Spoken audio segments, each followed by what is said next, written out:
갈라디아서 3장 10절에서 14절.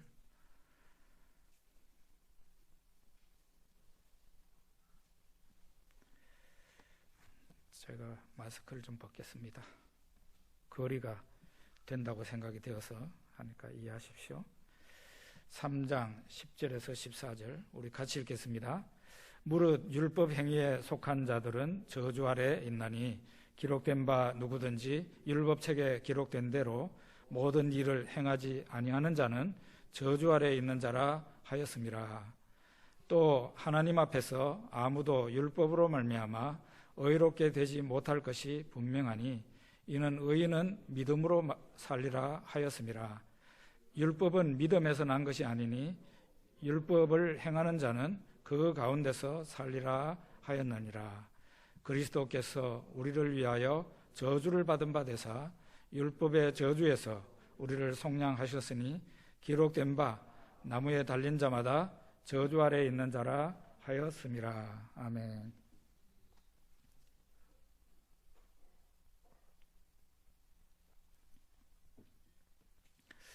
뭔 얘기하고 있는지 본문을 읽을 때 잘 이해가 안 될 수 있습니다. 어떤 성경학자가 성도가 읽을 때 잘 이해가 안 되는 그런 본문일 수 있다, 그렇게 얘기하고 있습니다.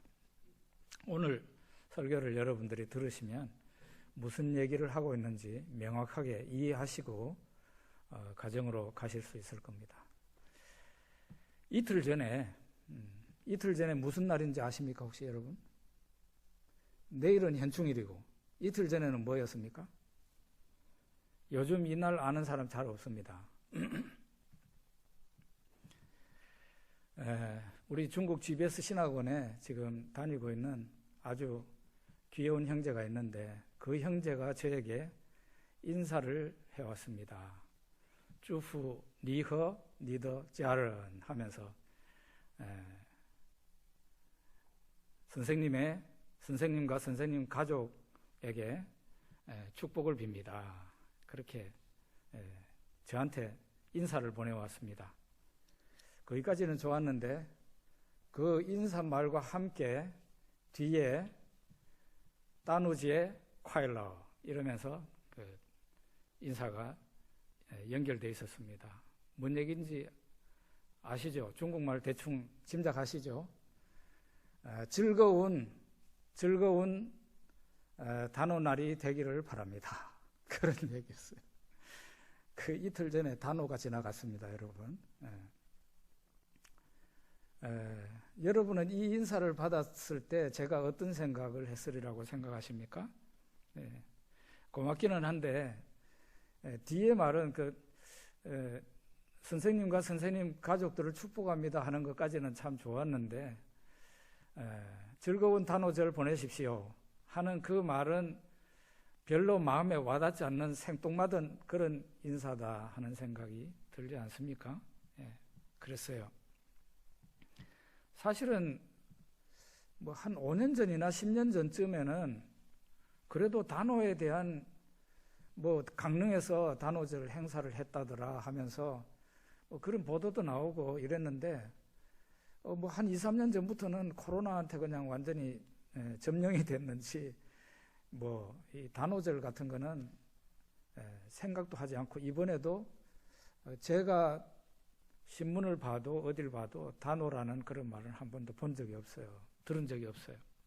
그러니까 이런 국민적인 정서를 저도 가지고 있는지라 중국 형제가 즐거운 단오절 보내십시오 하는 것에 대해서는 별로 공감이 안 가고 나하고는 코드가 잘 안 맞는 인사였다, 그런 생각을 하게 됩니다. 우리가 하나님 앞에서도 그래요. 하나님 앞에서도 그렇습니다.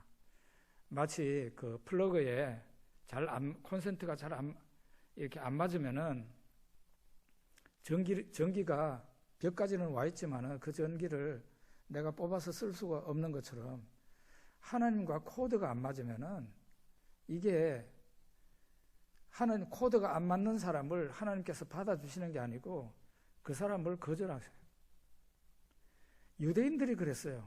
유대인들이 로마서 9장에 보면은 하나님께 열심히 있으나 그랬어요. 유대인들이 굉장한 열심을 가졌죠. 열심히 대단했죠. 하나님을 얼마나 잘 섬기려고 했습니까?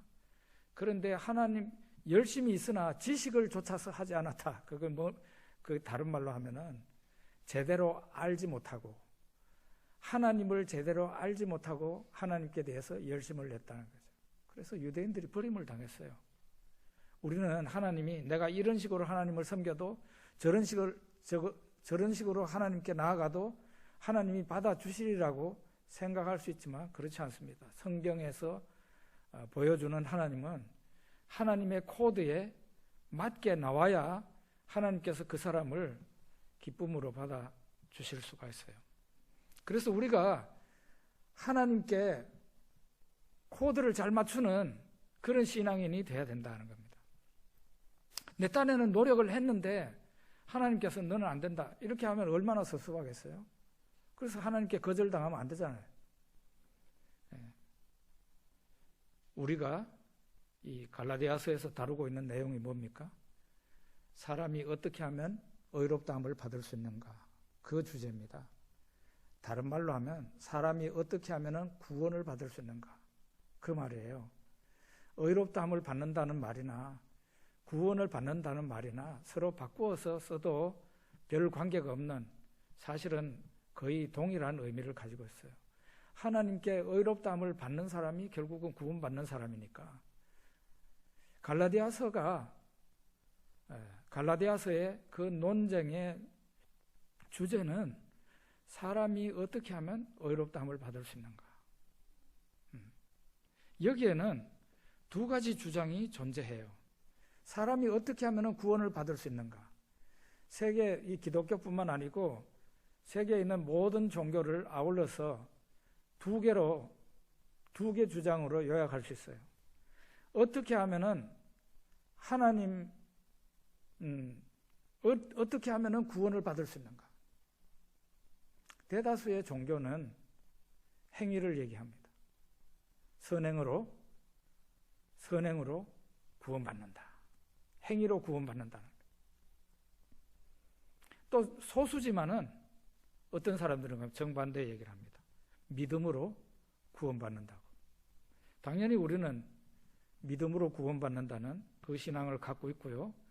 갈라디아서에서 사도 바울이 주장하는 바도 믿음으로 의롭다함을 받는 것이지 행위로는 의롭다함을 받을 사람이 하나도 없다. 그렇게 얘기를 하고 있어요. 그래서 세상의 모든 종교와 모든 사람들의 관심사가 어떻게 하면 영생을 얻을까? 어떻게 하면 구원을 받을까? 그게 사람들에게 굉장히 중요한 숙제예요. 그 숙제를 풀어야 돼요. 네?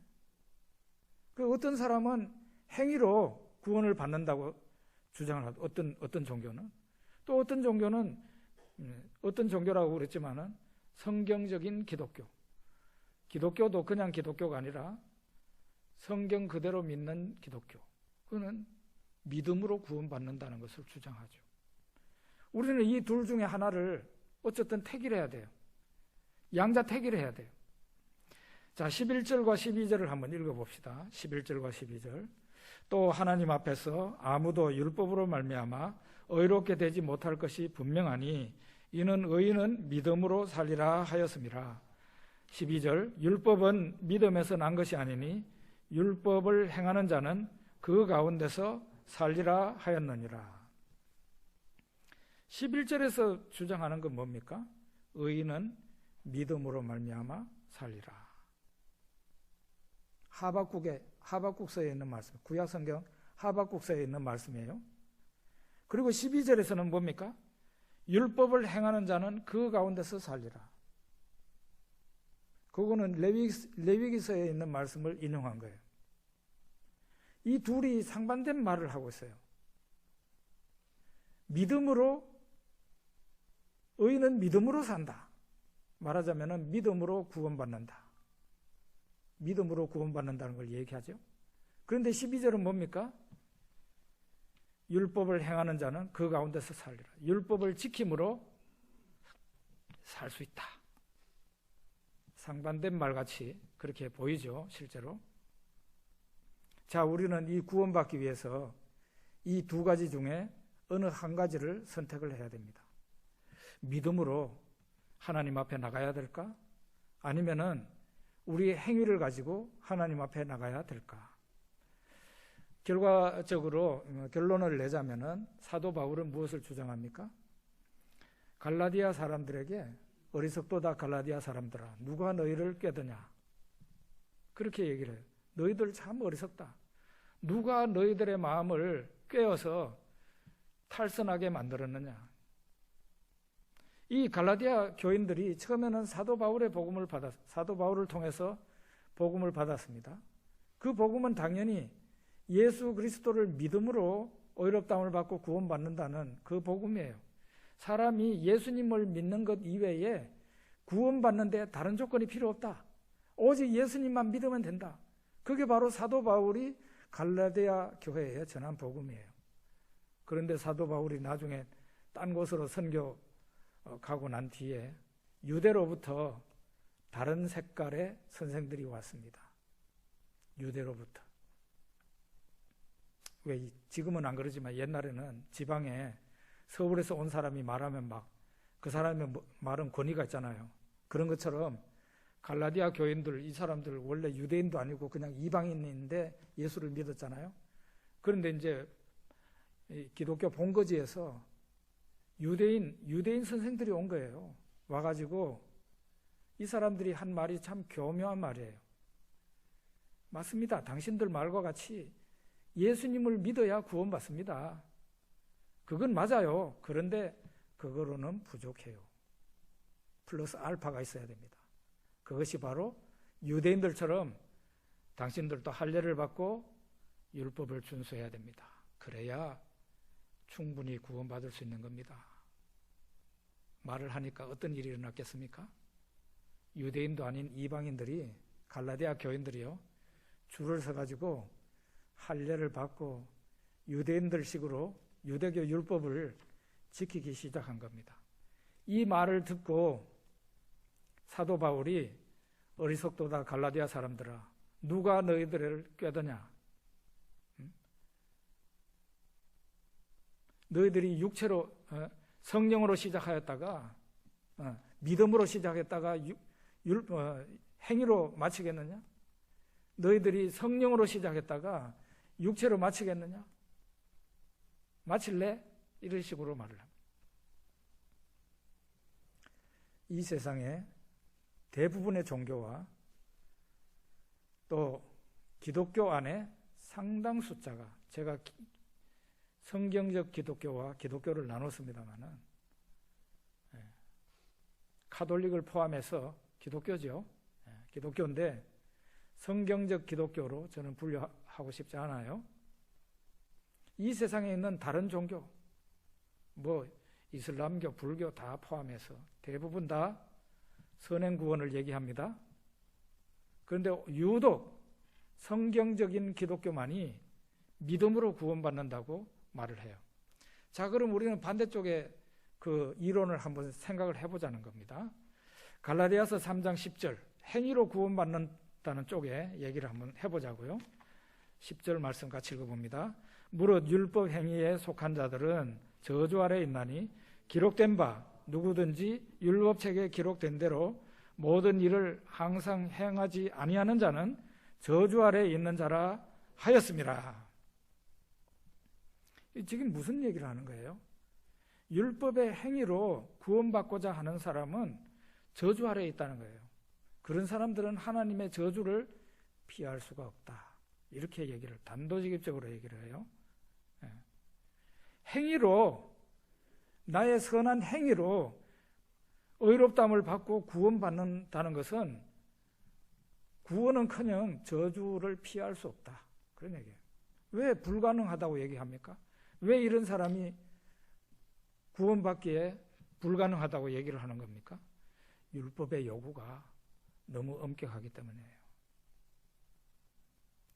우리가 성경책을 보면 알지만 하나님이 율법을 쭉 얘기하시고 이 율법을 하나라도 다 남김없이 잘 지켜야 된다고 얘기를 했어요. 그렇게 해야 살 수 있다고 얘기를 했어요. 율법책에 기록한 대로 하나도 빠짐없이 다 지켜야 된다. 그러면 너희들이 살 수 있다. 얘기를 한 겁니다. 율법의 축소판인 10계명을 우리가 한번 생각해 보자고요.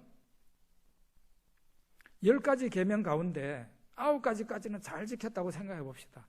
사실은 그것도 불가능하지만 잘 지켰다고 우리가 가정해 보자고요. 그런데 9가지를 잘 지켜놓고 한 가지를 제대로 지키지 못해서 죄를 범했다면 그 사람은 죄인입니까? 의인입니까? 성경에서는요, 그 사람을 죄인이라고 그래요. 사실 우리나라에서도 감옥이 많이 있지만 그 감옥에 들어가서 감옥살이 하는 사람들, 죄인이 되어서 감옥살이 하고 있는 사람들이 죄를 많이 지어서라기보다는 한두 가지 죄에 재판을 받고 너는 죄인이다 해가지고 감옥에 가 있는 거잖아요. 율법도 바로 그런 거예요. 우리가 다른 것은 잘 지키고 그랬다 하더라도 어느 다른 데 빵꾸가 나서 거기에서 죄를 지으면은 하나님 앞에서는 죄인이라고, 우리가 의인이 아니라 죄인으로 인정이 되는 거예요. 그러니까 이 계명은 100% 완벽하게 지키는 것을 요구하는 거지, 우리가 70점, 80점만 맞으면 되는 거 아닌가? 그게 아니라는 거예요. 그런데 유대인들은 그렇게 생각하지 않았어요. 사도 바울의 시대도 그렇고 지금도 유대교는 그렇게 생각하지 않습니다. 자기네들이 하나님의 율법을 완전히 모두 지킬 수 있다고 생각을 해요. 그 대표적인 예가 예수님에게 어떤 청년이 예수님에게 달려나왔습니다. 선한 선생님이여, 내가 어떻게 하면 영생을 얻으리까? 와서 질문하는데 이 청년이 젊은 청년이면서 부자면서도 관원이었어요. 선한 선생님이여, 내가 어떻게 하면 영생을 얻으리까? 그러니까 예수님께서 내 부모를 공경하라, 도둑질하지 말라, 간음하지 말라, 내 이웃에 대해서 거짓 증거하지 말라, 이렇게 예수님이 10계명을 쫙 얘기를 하셨어요. 그러니까 이 청년이 뭐라고 대답을 합니까? 선생이요, 이것들은 내가 어려서부터 다 지켜 행하였나이다. 내가 무엇이 더 부족하니까? 나에게 부족한 것이 무엇입니까? 이렇게 말했어요. 내가 어려서부터 10계명을 다 지켰습니다. 담대하게 이렇게 얘기를 했습니다. 내가 뭐가 더 필요한데요? 이렇게 말을 했어요. 유대인들의 사고방식이 이런 거예요. 하나님의 율법을 다 지켜왔다는 거예요. 그리고 완벽하게 지킬 수 있다는 겁니다. 그래서 하나님 앞에 가가지고 100점짜리 선행의 성적표를 들고 가서 자기가 매긴 성적표죠. 하나님 앞에 딱 갖다 주면은 하나님께서 이야, 너 정말 선하게 사느라고 고생했구나. 천국은 네 것이다. 이렇게 말할 줄, 하나님의 대답을 들을 줄 아는데 하나님은, 그러니까 하나님과 코드가 잘 맞아야 된다 그랬잖아요. 하나님은 그런 분이 아니라는 거죠. 자, 그러면은 유대인들이 정말로 하나님의 율법, 하나님의 계명을 자기네들이 생각하는 것만큼 잘 지켰는가? 그렇지 않다는 거예요. 산상보훈은 마태복음 5장에서 7장까지가 산상보훈인데 그 산상보훈에 보면은 특별히 5장에 예수님께서 10계명을 예수님이 풀이하신 장면이 있어요. 거기에 보면은 사람을 미워하고 다른 사람을 미워하고 다른 사람을 욕하는 사람은 살인죄를 저질렀고 지옥에 갈 죄라 그랬어요. 지옥에 가야 된다 그랬어요. 하나님의 계명은 행동으로 짓지 않았다고, 죄를 안 지었다고 해가지고 그 사람이 죄인이 아니라는 게 아니고 마음에도 죄를 지으면 안 되는 게 하나님의 계명이라는 거예요. 사람을 보고 음욕을 품으면 이미 간음한 거라고 그랬어요. 간음죄예요. 우리 두 가지만 생각을 해놓고 해봐도 여러분 어떻습니까? 매일매일 죄를 엄청나게 많이 짓고 있죠? 많이 짓고 있습니다. 살인죄를 그냥 하루에도 몇 번씩 저지르는지 몰라요. 예? 그런데 유대인들은 어떻게 생각했다고요? 죄 안 지었다고 생각한 거죠. 그게 사실은 죄인데, 마음으로 남을 미워하는 게 죄인데, 음욕을 품은 것 죄인데, 이미 죄를 범했는데, 죄인이면서 나는 죄가 없다고 생각한 거예요. 착하게 살았다고 생각한 거예요. 이 얼마나 잘못된 생각입니까? 그러니까 죄를 숨쉬듯이 죄를 짓고 죄를 밥 먹듯이 죄를 지으면서 나는 착하게 살고 있습니다. 나는 율법을 잘 지켰고 계명을 잘 지켰습니다. 어릴 때부터 지켰습니다. 이거는 죄를 죄로 알지도 못하고 살아가는 그 유대인들과 이 세상에 있는 사람들의 그 모습을 보여주는 거예요. 여러분, 에베레스트 산이 이 세상에서 제일 높은 산이죠. 중국과 네팔 사이에 있는 산입니다. 우리가 알고 있기로는 그 높이가 8,848m 높이에요. 근데 이제 한참 전부터 그거보다는 더 높아지는 것 같은데 라는 말이 있었어요. 왜냐하면은 그래도 뭐 눈이 녹고 뭐 빙하가 녹는다지만 그 꼭대기에는 사람들이 자꾸 올라가거든요. 그 눈 위에 사람이 올라가면 어떻게 되겠어요? 눈이 차곡차곡 이렇게 단단해지겠죠. 그래가지고 올라갔을 거라는 겁니다. 그래서 2년 전에 2020년에 중국 정부와 네팔 정부가 정확하게 그 높이를 측량해 봤답니다. GPS로 측량을 해보니까 8,848.86m가 나왔어요. 그러니까 86cm가 더 높은 걸로 나타나온 거죠. 기존 우리가 알고 있던 8,848에 86cm가 더 높은 거죠. 에베레스트 올라갔다고 등정 성공했다고 말을 하려면은 8,848.86m 정상에 올라가야 되는 거죠.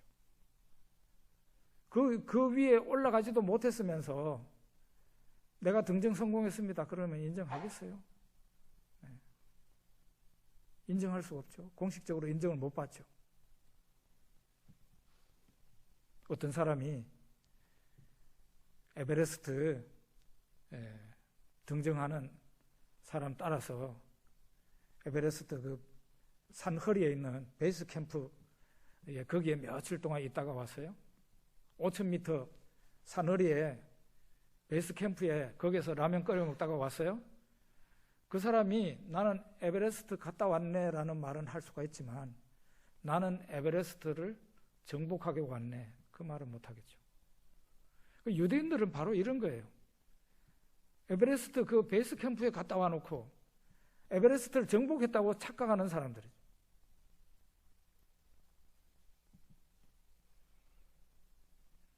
영국의 성공의 신부였던 존 스토트, 굉장한 성경신학자고 또 선교학자고 올소울 처치의 그 담임 목회자로 오랫동안 있었던 그런 사람이죠. 영국 성공회는 사실상 개신교입니다.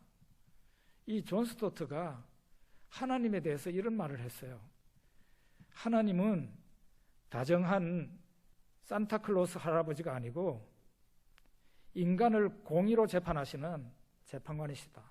그런 말을 했어요. 많은 사람들이 하나님을 산타클로스 할아버지처럼 생각을 해요. 그거는 상당한 난센스라는 거죠. 하나님은 한치도 오차 없이 죄인을 죄인이라 그러고 의인을 의인이라고 하는 공의로운 재판관이라는 거예요. 죄가 하나라도 있으면 그 사람은 죄인이지 의인이 아닙니다. 율법을 지켜라. 그러면 너는 살 수 있다. 그 말은 사람들에게 너는 율법을 지킬 수 있다는 말로 들리지만 실제로는 사도 바울의 해석에 의하면 지킬 수 있는 게 아니라 지킬 수 없다는 거예요. 그래서 구약에 제물이라는 게 있었잖아요. 죄 지은 사람은 어떻게 해야 돼요? 죄를 짓게 돼 있으니까 제사라는 게 있는 거죠. 번제가 있고 화목제가 있고 속건제, 속죄제가 있고 그런 게 있었잖아요. 완벽하게 선행으로 율법을 행함으로 의롭다함을 받을 사람이 있는가? 한 사람도 없다는 거예요. 한 사람도. 그래서 자기의 행위를 들고 나가서 하나님이 이뻐하시겠지라고 생각하면 그 사람 착각이라는 거죠. 하나님 앞에 거절당하는 거죠. 자, 그러면 이제 우리가 남은 것은 믿음으로 구원 받는다 하는 거거든요. 갈라디아서 3장 13절 한번 읽어봅시다. 그리스도께서 우리를 위하여 저주를 받은 바 되사 율법의 저주에서 우리를 속량하셨으니 기록된 바 나무에 달린 자마다 저주 아래 있는 자라 하였습니다. 예수님이 왜 이 세상에 오셨습니까? 예수님이 왜 십자가에 달려서 죽으셨습니까? 그거는 사람들의 죄 문제를 해결하기 위해서 그렇게 하신 거예요. 보라 세상 죄를 지고 가는 하나님의 어린 양이로다. 세례 요한이 예수님을 보고 사람들에게 소개한 거예요. 보라 세상 죄를 지고 가는 하나님의 어린 양이로다. 예수님께서 어린 양이 죽는 것처럼 예수님이 죽음으로써 사람들의 죄 문제를 해결한다는 거예요. 우리의 죄 문제를 해결하시는 분이라는 거죠. 마침내 예수님은 자신이 세상에 오신 목적을 이루기 위해서 예루살렘으로 올라가셨고 십자가를 향해서 나아가셨고 마침내 십자가를 지시고 골고다 산 언덕에서 십자가에 못 박혀 엘리 엘리 라마 사박다니 하면서 하나님 앞에 외치고 십자가 위에서 죽으셨습니다. 그 여기 13절에 뭐라고 얘기해요? 나무에 달린 자마다 저주 아래 있는 자라. 저주받은 사람이에요. 예수님이 어때요? 실제로 나무에 달려서 죽었어요. 그래서 예수님의 죽음은 저주받은 죽음인 거죠. 사도 바울이 왜 그렇게 교회를 핍박하고 예수 믿는 사람들을 잡아오려고 했습니까? 사도 바울은 신명기법에 의해서 신명기에 나와 있는 대로 저 사람 예수는 자기가 하나님이라고 그러다가 하나님께 저주받아 죽었다 이거예요. 그 저주받은 사람을 따르는 저 기독교인들 교회에 도저히 용서할 수 없다. 확신을 갖고 아주 확신을 갖고 그것도 확신도 성경의 신명기서에 있는 말씀대로 확신을 갖고 예수 믿는 사람들을 잡아가두고 죽이고 했던 겁니다.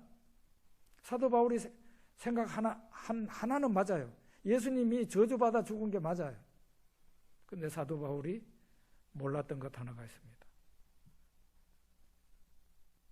예수님이 자신의 죄 때문에 저주를 받은 게 아니라 수많은 사람들의 죄를 대신 짊어졌기 때문에 저주를 받았다는 그 사실. 그걸 몰랐던 거죠. 부활하신 예수님께서 사도 바울에게 나타나셔서 사울아 사울아 네가 왜 나를 핍박하느냐. 그러니까 사도 바울이 주여 누구십니까? 나는 네가 핍박하는 예수다.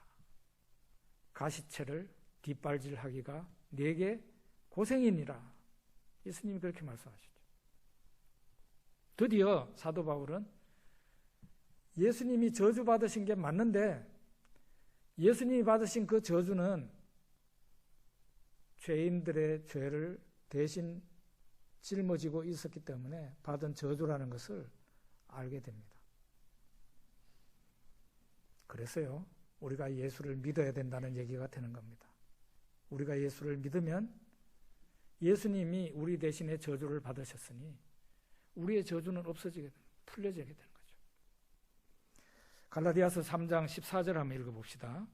이는 그리스도 예수 안에서 아브라함의 복이 이방인에게 미치게 하고 또 우리로 하여금 믿음으로 말미암아 성령의 약속을 받게 하려 함이라. 여기에서 우리가 거듭해서 읽어야 될 부분이 뭔가 하면은 그리스도 예수 안에서라는 말이에요. 그리스도 예수 안에서. 그리스도 예수 안에서. 그리스도 예수 안에서.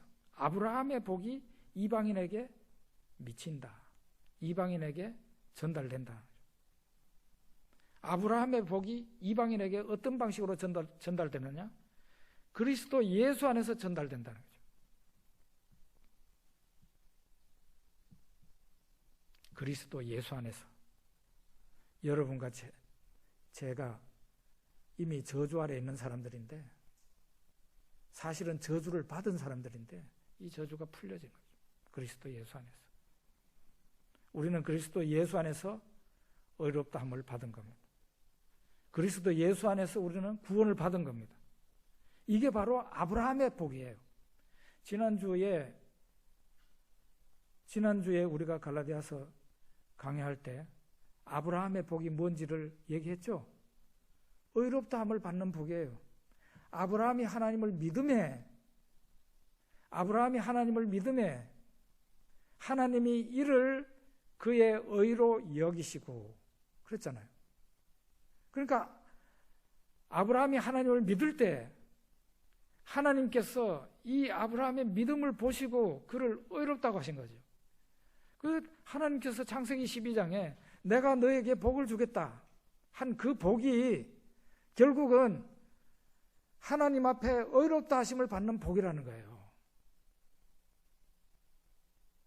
그게 막 자손을 많이 낳고 재산이 증식이 되고 세상 많은 사람들에게 내 이름이 알려지고 이게 그 아브라함에게 얘기하는 것이지만 실제로는 그 복의 알맹이에는 뭐가 있느냐?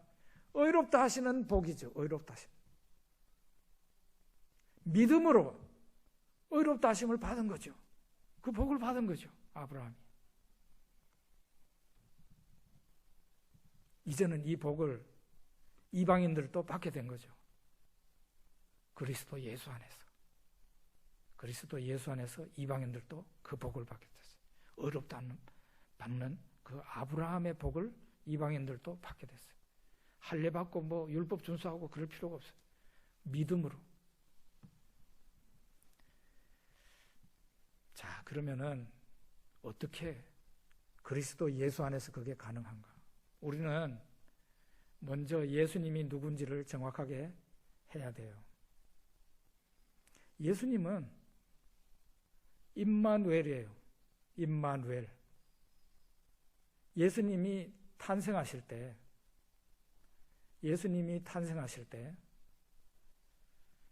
임마누엘이라 그랬어요.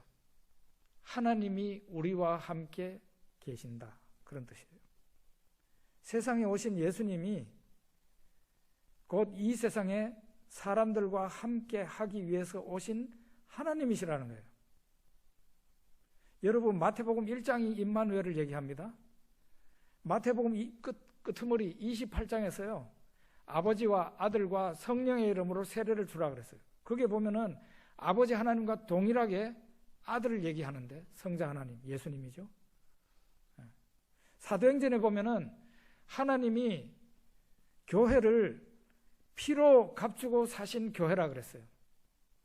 거기에서 예수 그리스도의 십자가의 피 흘리심을 하나님의 피 흘리심이라고 얘기하고 있습니다. 부활한 예수님을 보고 도마가 나의 주님이시며 나의 하나님이십니다 라고 말을 합니다.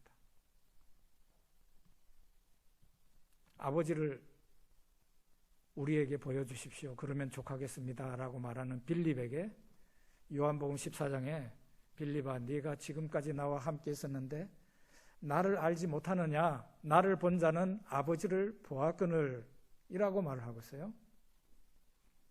요한복음 1장에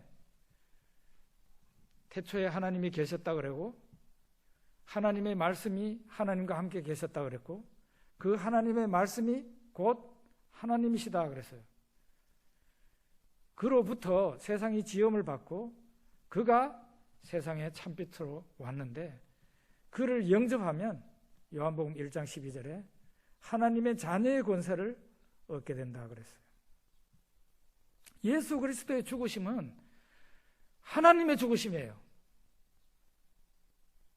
여러분, 하나님이 이 세상에 사람으로 오신 것도 참 놀라운 일인데요. 그 하나님이 죽으셨다. 이거 이해할 수 있어요? 사람의 인식과 사람의 경험의 한계를 뛰어넘는 어마어마한 일이에요. 그것도 십자가를 생각해 보세요.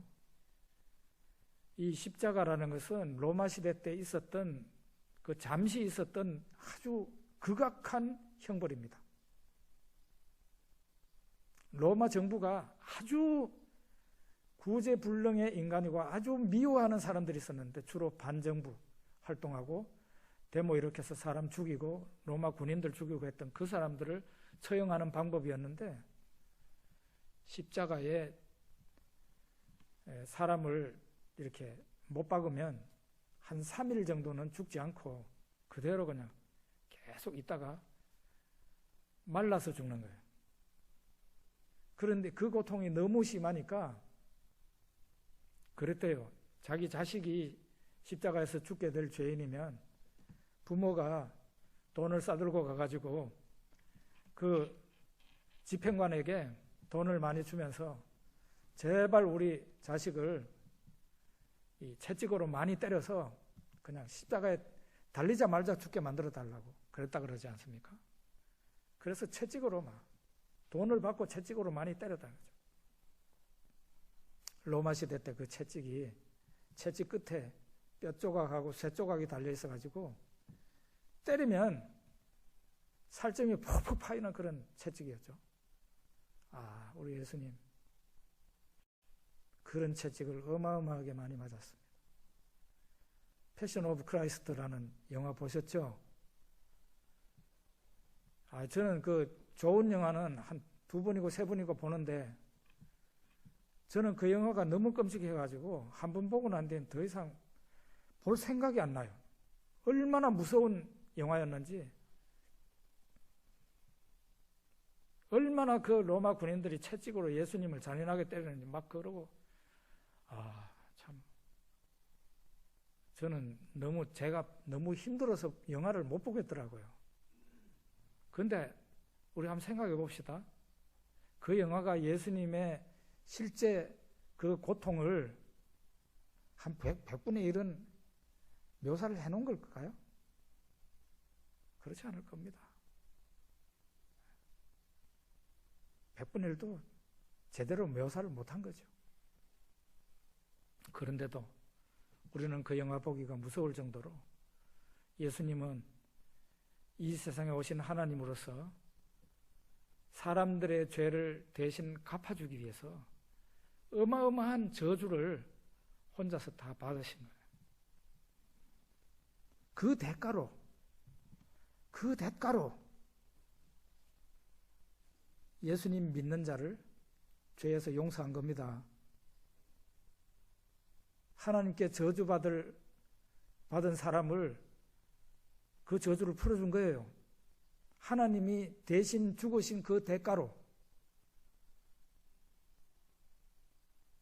그런데 그 세상에 오신 하나님을 믿는 것만으로는 부족하고 거기에다가 무엇을 더 플러스 알파를 해야 구원받을 수 있다고 주장하는 그 사람들은 뭐냐 이거예요. 결국은 행위를 주장하는 사람들은 예수 그리스도의 십자가를 욕되게 하는 사람들이에요. 하나님이 죽으신 그 십자가를 깎아내리는 사람이라고요. 여러분 하나님 앞에 선행을 가지고 나가서 칭찬받으려고 하십니까? 하나님은 거절하세요. 거절입니다. 왜 거절이세요? 하나님께서 이루어 놓으신 어마어마한 그 십자가의 공로를 무시하기 때문에, 그래서 유대인들이 하나님께 버림받은 거예요.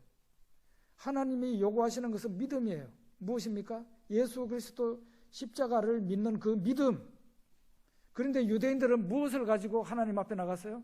자기의 선행을 가지고, 율법을 지킨 걸 가지고 하나님 앞에 인정받으려고 했단 말이에요. 하나님께서 유대인들을 버리셨어요.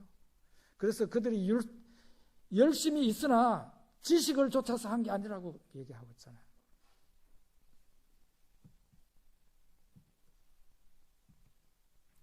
유대에서 내려온 거짓 선생들이 갈라디아 교인들에게 예수를 믿어야죠. 그래야 구원받습니다. 그런데 그것만으로는 안 돼요. 율법을 지켜야 돼요. 유대인들처럼 살아야 돼요. 사람의 행위가 있어야 구원받는다고 주장을 하니까 너도 나도 다 줄 서가지고 할례받고요. 유대인이 아니었으니까 할례도 안 받은 이방인들이었는데, 이전에는 예수 믿고 구원받았네 이랬던 사람들이 할례받으려고 줄 서고, 그 다음부터는 막 유대인들처럼 별별 절기를 다 그냥 따라서 지키고 이러는 사람들이 되었다. 누구가? 갈라디아 교인들이. 그러니까 사도 바울이 어리석도다 갈라디아 사람들아, 누가 너희를 꾀드냐 이렇게 얘기를 하잖아요.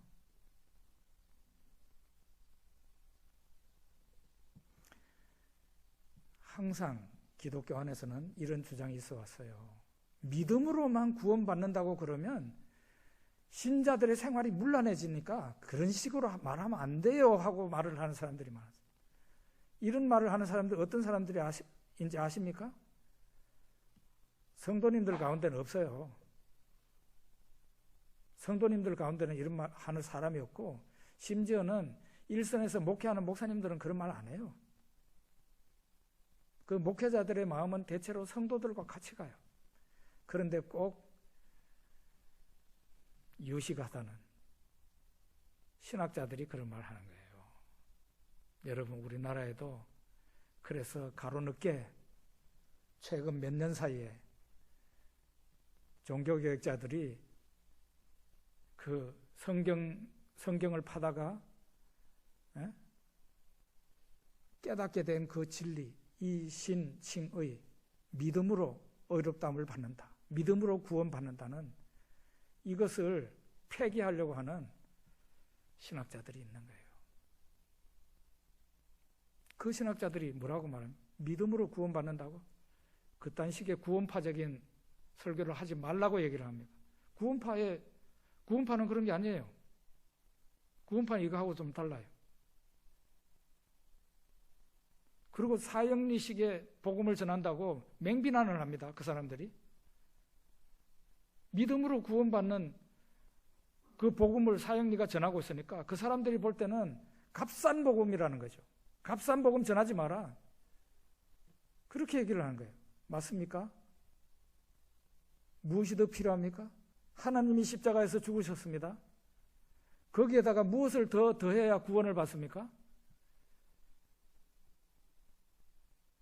우리의 믿음이 더해져야, 우리의 행위가 더해져야 구원받는다고 주장하는 사람들은 결국은 하나님이 죽으신 그 십자가를 모욕하는 것이며, 그 하나님이 이루신 그 공로를 평가절하하고 깎아내리는 사람들이죠.